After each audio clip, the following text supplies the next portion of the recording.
As you're listening, don't forget to check out the Professional Amateurs podcast on YouTube. And while you're there, hit like and subscribe so that you never miss an episode.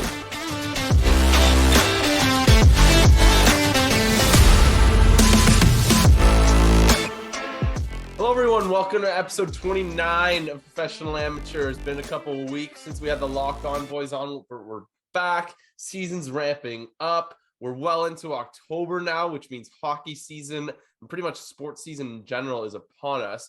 Baseball playoffs start this weekend. Football's up and running. Basketball and hockey are in their preseasons right now. But before we start talking some NHL, how are the boys doing? Ryan, what's up? It's going good. School's ramping up, but to offset that, hockey's here. Exactly. So Cancels out. Out. Yeah, it just The amount of time in your life is canceled out. Oh yeah, like the amount I've just absolutely binged podcasts and like actually watch preseason now is probably a little too much, but it is what it is. Jack's in a bit of a predicament right now. There were no rooms available on his campus, which is where he's been podcasting from now that school started. So he's currently in a room with a stranger.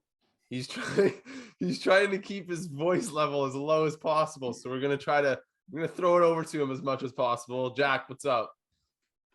I'm doing okay. This is gonna be the best. This is gonna be so good. This is gonna be so good. Oh my god.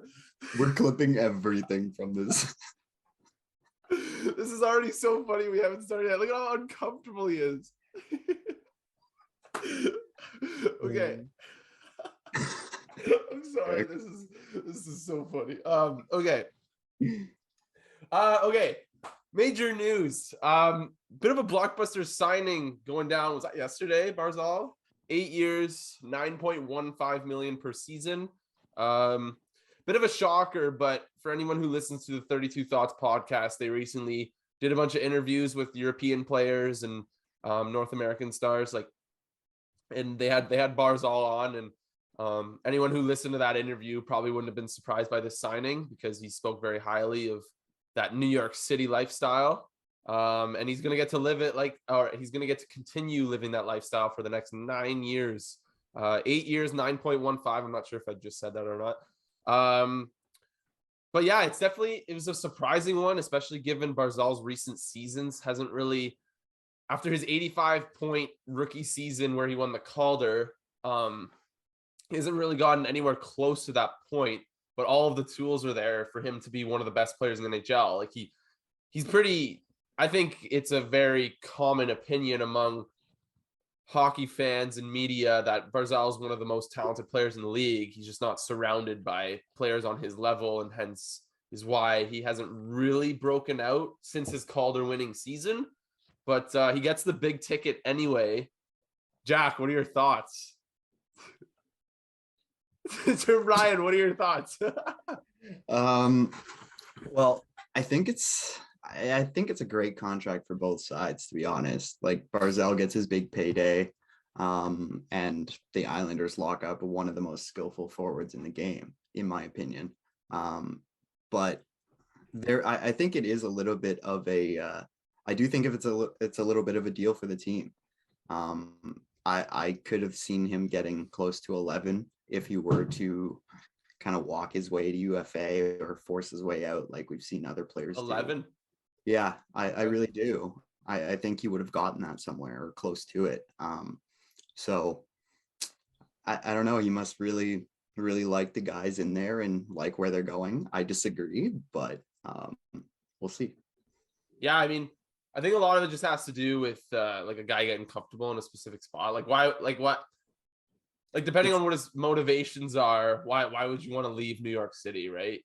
I guess, but it's just such a hockey thing. Like, I know. Comfortable taking an 8-year deal. Like, that team isn't going anywhere. But that's also a fan and media thing from our perspective to be like, hey, like your team's not that good and it's old. Why would you want to stay there? Maybe the guy just doesn't care. Maybe he's just happy. And so like that's kind of where, like, I don't want to say that's where I fall because I literally just mentioned that for the first time. Like we talked about in the group chat and I didn't mention anything about whether the guy's happy.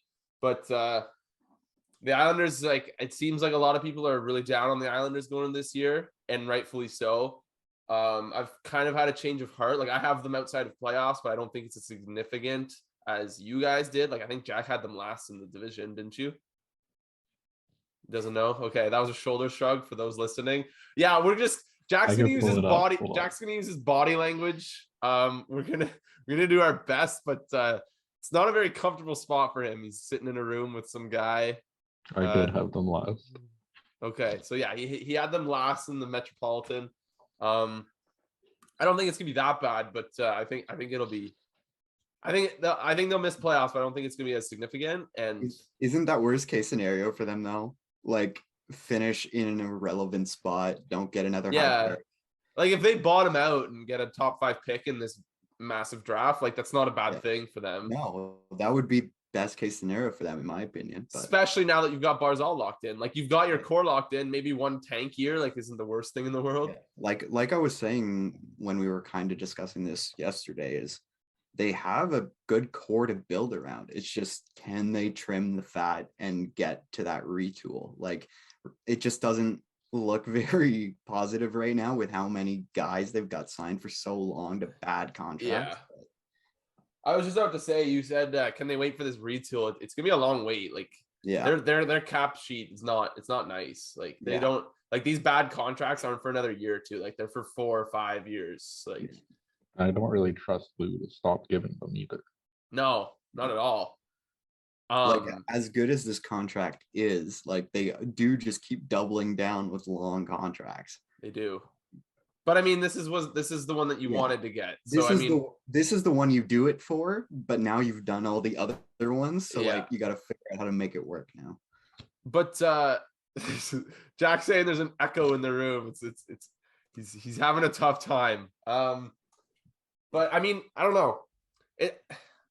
I love it for the Islanders, honestly. Like you get Barzal signed at you get Barzal at 9. You got Pelican Pulak at 5 and a bit each. I think they combined for about 11. That's your top defensive unit. You got Sorokin there. He's going to need a big payday in a year. He's UFA after this coming season, right? I think so, yeah. That'll be a really interesting one because, like, I don't know. Shesterkin got 3 times 5.7. That was like a bridge deal. He'll probably reset the market for goalies in a year or two whenever his contract's done. Vasilevsky's at 9.5. I doubt you see him get above that in Sorokin's case, but maybe. Like, I don't I know. left. What? The guy left. Oh, there you go. Here we go. Not that Professional bad amateurs now. back in action. Did he just leave? Yeah, he didn't even say bye. We should have invited him on. Yeah. You should have asked him if he was a hockey fan. And then when he said he's like a Flyers fan, just be like, oh wait, no, never mind. Never mind, you're irrelevant. All right. So Jack, now that you're ready to be a part of the podcast, what are your thoughts on the Barzal deal? I don't feel bad for Barzal anymore. I think in sports with like RFA and like in football franchise tags, you can kind of get stuck somewhere and it's not necessarily fair. But he chose to do this to himself. So now when they suck for the next couple of years, I don't feel bad. Right. Okay. He was the type of guy where like I wanted him to get out and see him flourish, but I did too. he's kind of just a lot more irrelevant in my mind now. Yeah. Do you think, like, okay, I want both your answers. Do you guys think in the next like 2 or 3 years, Barzal goes back to like point a game, or do you think he's going to stay at around like 60 points, which is what he's been at for the last few years? It depends on what they do around him again still. I think like we've seen the skill that he has and he can make other players better. It's just, can they get the skill around him to support him? Like I have no doubt that he could be a point per game player with just decent teammates. Like I think that, yes, I'm short answer. Yes, I'm rambling here. So his 85-point season was his rookie year, 17-18. Was Tavares there that year? Or was that the first year Tavares was with the Leafs? I think he was there. Yeah. Let's see. I thought they played together. I also have a quick correction to make. Sorokin is They were there for 1 year together. Sorokin is signed through 23-24 to a AAV of $4 million. Oh, he's got 2 years left. Yeah. Okay, so he'll be extension eligible this time next year. Yeah. Okay. So since Barzal's rookie year, he's had 62 and 82 the year after, 60 points in 68, 45 and 55, and 59 in 73.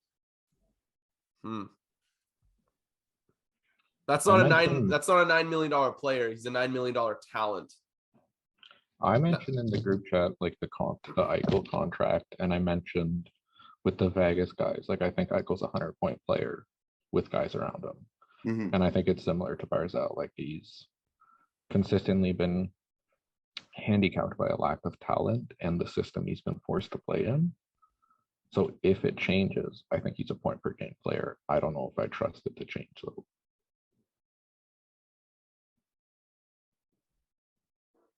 Yeah.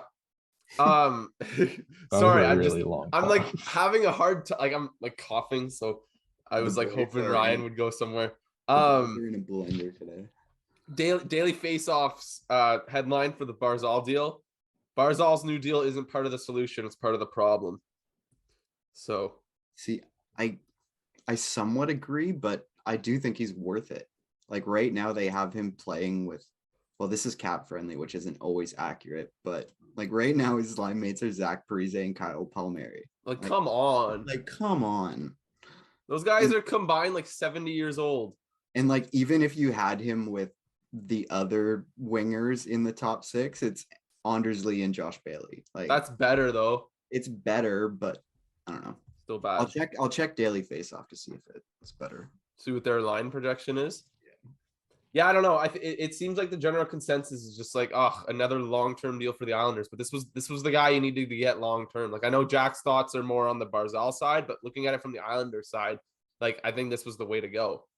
Like I don't disagree with that, but at the same time, being in the middle, as Ryan talked about, does nothing for you if they finish 17th. but do. But the thing is that they've got all these guys signed for the next 3, 4, 5 years.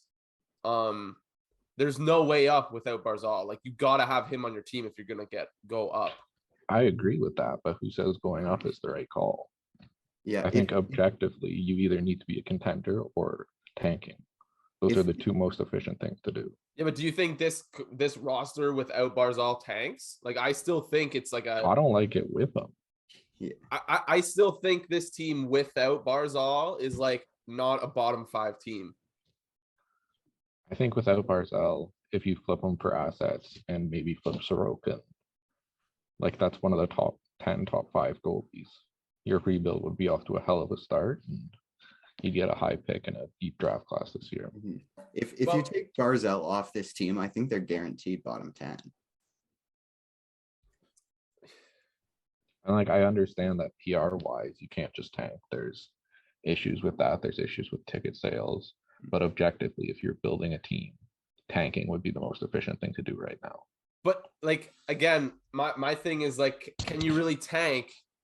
Like, if you're tanking and bringing these new kids in, like let's say you draft like a Connor Bedard, and then next year you draft whoever in 2024, whatever. You've still got all these guys on your roster for 3, 4, 5 years. Like those guys aren't going anywhere. anywhere. There was like a Russian available who wasn't going to come over for at least 3 years. Yeah, there you go. 3 to 4, 5 years is what a rebuild takes. Like they'll be gone by the time. Imagine you did like a full tank rebuild and then added him as a quote unquote like addition. Is Mitchkov supposed to go second, or is that like a huge thing that's going to be talked about this year? Is whether because like talent wise he would. Yeah, he would push for first, but the Russian, his contract and like the Russian-Ukraine shit. I think even before the Russia-Ukraine stuff, it was questionable whether or not he'd come over right away because of his contract with Moscow. The contract for sure, yeah, and it's only gotten worse with like the Russia not being allowed in events and whatever.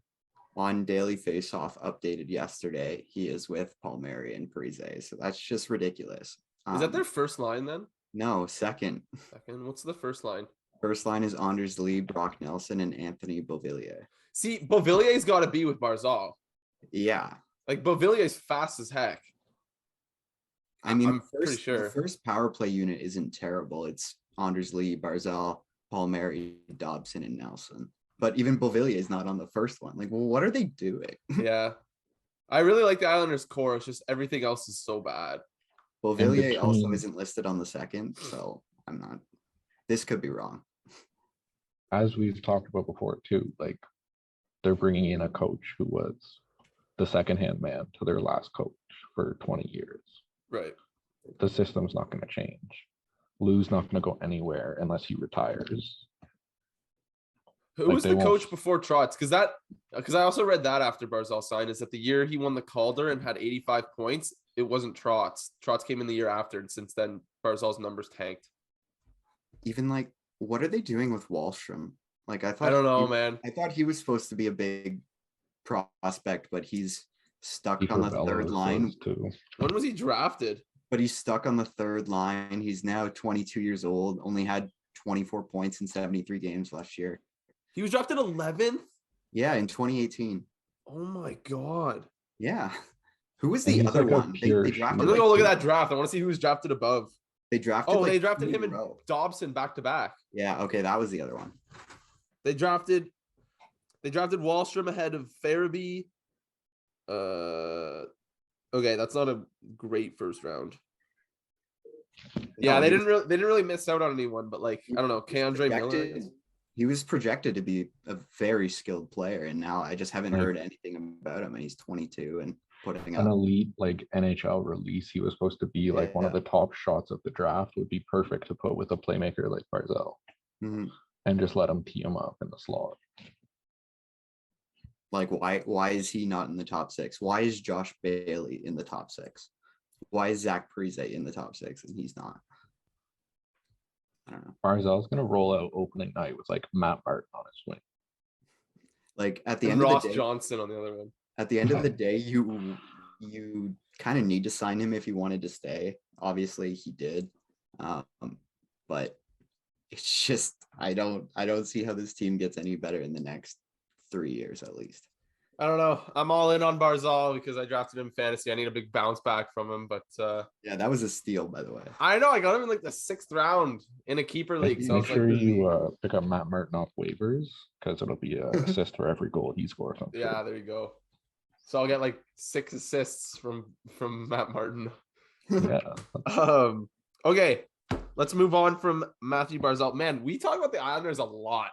We need to start getting into it with Islanders It's Twitter. not positive. It's not positive, but I bet So you they probably Islanders. won't want to talk to us. But like They're- you know how like Flyers fans are like very self-aware of how crappy their situation is. Like I wonder how Islanders fans are. I've never met a Flyers fan. I'm talking about like Apparently on Twitter. Apparently, Islanders fans are like very hardcore, so it'd be cool to talk to them. I've never met one. Yeah, that'd be interesting. Okay. Jakob Chyrchun. This guy literally comes up every 3 days. And he came up, I don't know, again in the last few days. Oh no, it was media day, wasn't he? Didn't Yeah. he reiterated his trade request? Well, I think that was the first time he said like explicitly like the team came to me, they asked me what I wanted to do. I said I'd like to move on if possible, and we're still trying to do that. So Damn. Yeah. I read a thing. I think it was Darren Dreger said that apparently the Coyotes players are like even more underwhelmed than they were expecting to be by the Arizona State facility. yeah, Like, You, apparently like, it's bad. undershoot that. What were they expecting? Well, I think they were expecting like maybe like a sub NHL facility, but like apparently it's like actually college. Like it wasn't really done. It wasn't like they didn't do a good job of renovating it. I don't know. I feel like anyone who had any expectations for that was lying to themselves. I don't know. I Arizona State's a big school. Like I don't think it was like unreasonable Yeah, to but- expect. Like I get the Huh. 5,000 fans thing, but like I think I would have expected like if I was Lawson Krause walking in there, I probably would have been like let's have a good locker room and some good facility. Like I don't know. I think they were expecting more than they got because it was talked about for so much. Like it's lipstick on a pig. It's only gonna get so nice. I guess, but again, it's not a pig. It's one of the biggest colleges in the Okay, states. no disrespect to ASU, but like you're To be comparing fair- it to an NHL. yeah. It looks extremely nice for college hockey. But like college hockey is like the third highest level of hockey in North America. Yeah. like below That's the still a- OHL, below the OHL and the NHL. So I thought maybe they would up the facilities would be like really solid at like an AHL level, maybe, which is like, again, not anywhere near as good as NHL, but like it's still not But like the terrible. Coyotes are struggling to get their own arena figured out. Why would they be able to upgrade someone else's? Yeah, I don't know. Did someone else just come into your room? Yes, dude, we're back. Okay, to get back on Chikrin a little bit. Okay, yeah. It was also reported that the Coyotes might have softened their ask just a little bit and being way more willing to take on another contract or something like that coming back. And maybe a little bit of more flexibility on a pick or two or something. But yeah, it seems like this is way more likely to happen. And Darren Dreger listed off, I think there's 5 teams here that he says are the most likely. The Senators, the Oilers, the Kings, the Maple Leafs, Blues, What? and Blue Jackets. The Leafs are on there? Yeah. I must have missed that because I remember you sent that to me. Huh. That's a weird one. Mm-hmm. What would that even be? Like Kerfoot, a couple prospects and picks? Yeah. Yes. For salary? It might have to be Sandin or Liljegren going back. Yeah, I guess he's only at 4.6, so they could fit it in with a couple of their midder. Yeah, like Hall. Like they've got 2 million. Oh yeah, Kerfoot, like Hall, Yeah. and pick or something. I don't know. It's a weird. And a prospect. Yeah, I don't know. I just hope it happens soon. That guy's so talented, and Yeah. he had a bad year last year, and I I think he's injured right now. I think it's got to happen before the season. Like I really think that we see him in a new uniform for the opening night. I wonder if he holds out. He could. Like if he just doesn't show or something, or if like even the Coyotes, could they just be like, hey, don't bother showing up, we're gonna trade you? Yeah, I wouldn't that. doubt it at all if they would they lose just so sat much him. leverage if they did that. True, but they don't have a lot of leverage anymore anyway, I don't think. What does he have? 3 years left then? Yes. 3 more at 4.6. Yeah, he's gonna get acquired. I don't think it's gonna be as much as it was talked about over the summer, but it's gonna be a lot. Like there's gonna be a first round pick, there's gonna be a top prospect, there's gonna be a few prospects in there. And like we've kind of touched on in a few podcasts, Ottawa does remain the team that appears to be going the hardest. Even Frank Saravalli put out a little 32 bold thoughts thing today and said he believes that the Sens are going to get him. So we'll see where it goes. That was interesting. I actually just ripped through that before we started. Mm-hmm. I don't know if you guys saw it, but I saw that Edmonton is like less interested because they signed Brett Kulak. Oh, I did not see that. Ryan, what were you gonna say? You seem like ears perked up. I was gonna say I thought he was gonna bring up the Broberg thing. Oh right, they should. Oh my god. So it was Edmonton reported that Edmonton, being one of the teams interested, weren't willing to give up Broberg in a Chikrin trade. Does that guy even exist? Like I haven't heard Philip Broberg's name since he played like in a World Junior tournament like a couple years ago. Yeah. Wasn't he a 2018 pick, 2019? That's exactly why this is my reaction. Like, how do you not do that? How do you not bring in a top defenseman on an extremely good contract to get the 2 best players in the world, or 2 top 5 players in the world, whatever you want to call it, some help?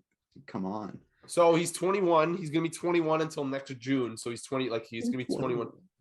Hey, I had no clue he was that young still. Okay. So now, like, I'm just now looking at his stats page. He might be a stud. He had 23 points in 31 AHL games last year.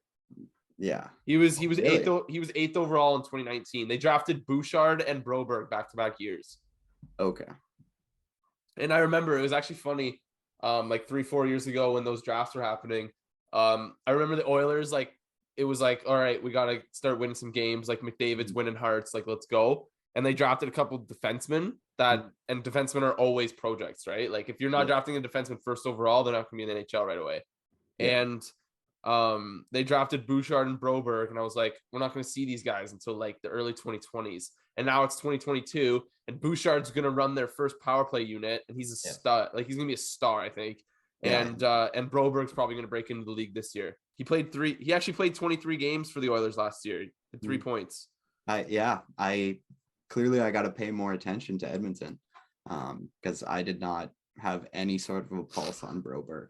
But Edmonton right now is $8 million over the cap, but they've got Clefbaum on LTIR. They've got Mike Smith on LTIR, so they're fine there.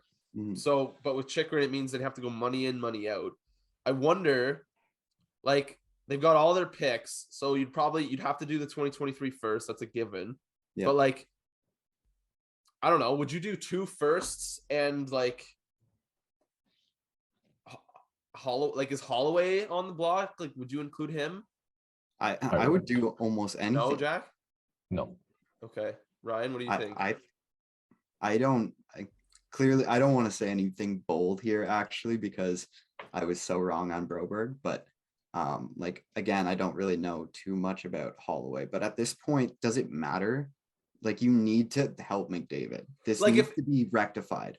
Like, Ryan, you know how we've talked about how if the Sens can get Chykrin, and you include Zaitsev, you give up any assets not on the roster to do that trade. Yeah. If I'm the Oilers, I'm doing the same thing with Tyson Barrie.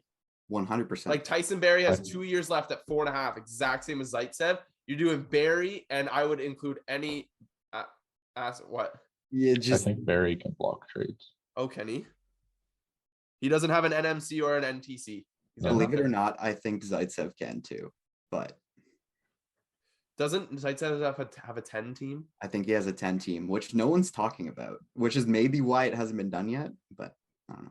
Yeah. I don't know. If I'm Edmonton, I would do Tyson Barrie, who would probably, like, he would have negative value to Arizona anyway.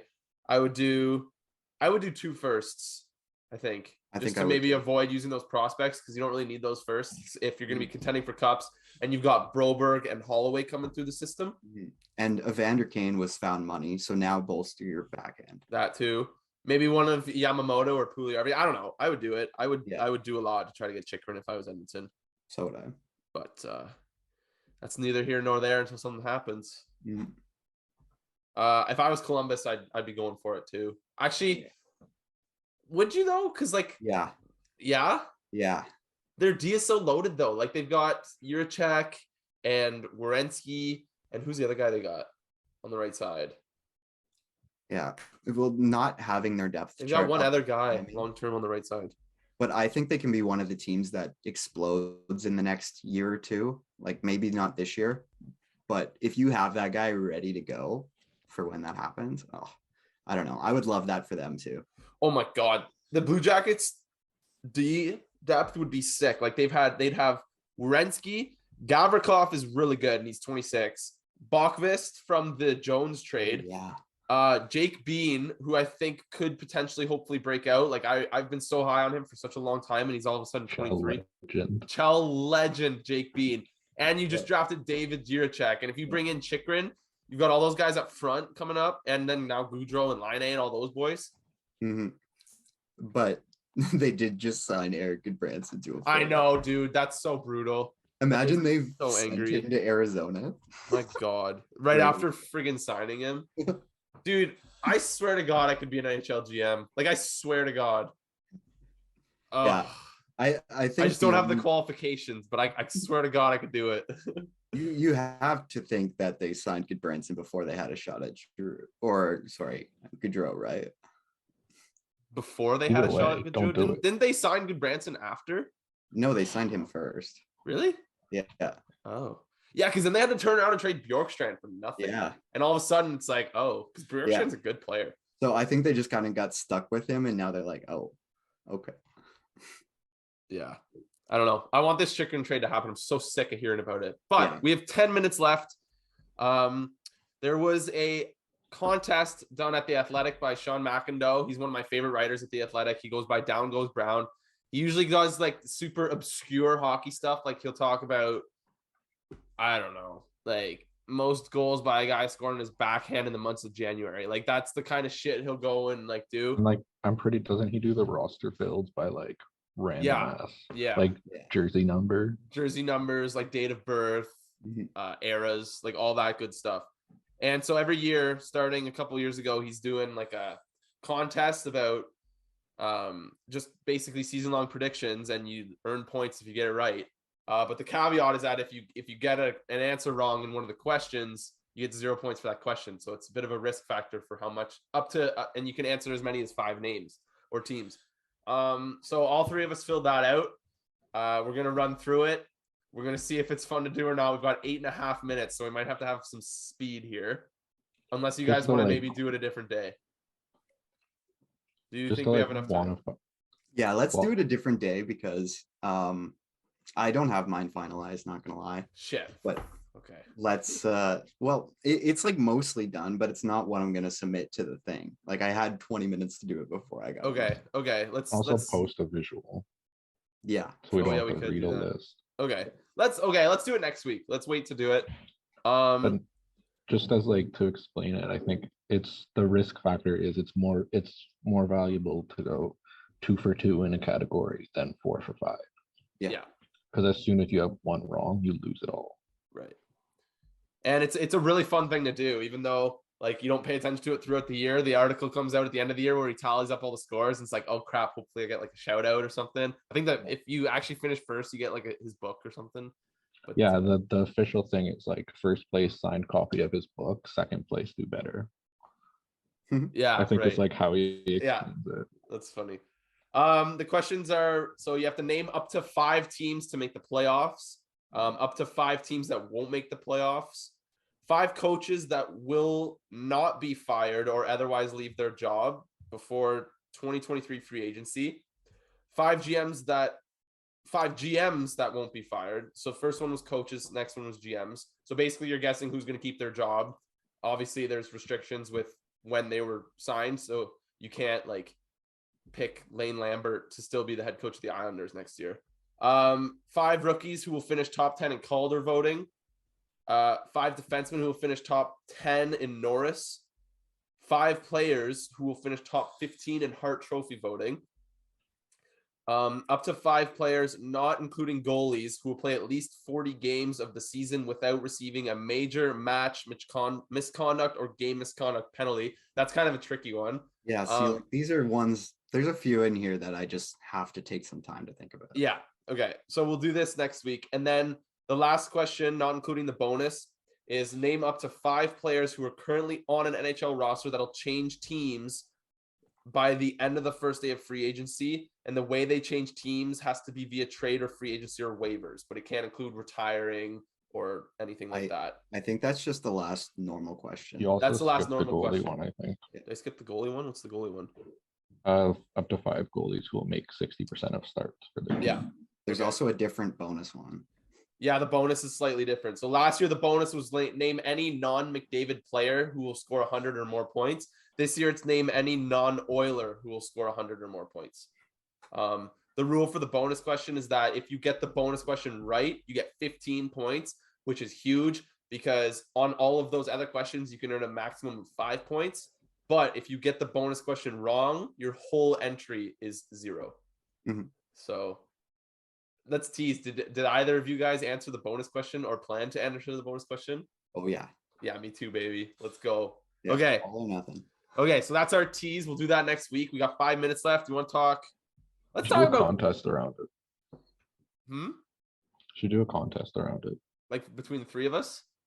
No, like us and followers. Oh yeah, all 7 of our followers. Actually, we have like 70 now. Okay. Yeah, we can get our followers to do it. Help engage for one. We can do it in our followers too. Well, we can definitely do it between the 3 of us, but then we can encourage our followers to fill it out too, just in case they don't have the Athletic. Yeah, that's a good idea. Get our they can beat our scores, then they gotta come on an episode. Ooh, look at Jack in the marketing department here. Holy, all right. I love it. Okay, we got 4 minutes left. You gotta call us names for like 2 minutes uninterrupted, no defending yourself. They just get to yell at us. They get to see you and just pick you apart.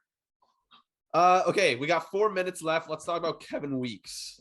I don't want this. Like he literally tweeted at the start of the day, keep an eye on Dallas for presumably Jason Robinson. Literally within the hour, Darren Dreger, there's a good chance that Jason Robinson will not start the season at Dallas. Like, what the hell?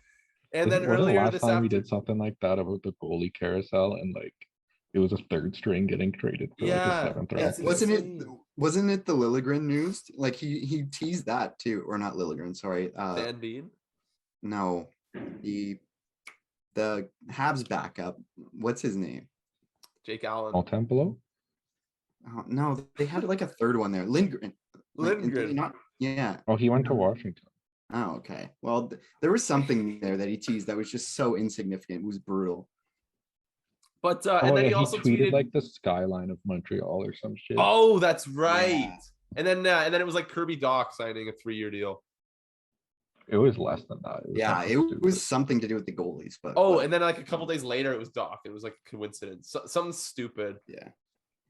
But and then he tweets out, keep an eye on Ottawa working to sign DeBrincat to a contract extension, and that was at 10:30 this morning, and literally nothing since. Like it's been 3 hours, and he hasn't even followed up on the tweet either. Like what?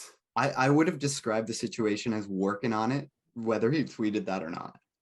So obviously something happened that he tweeted about it. He's not going to put his reputation up like that, but I just hate He's been the doing way it all summer.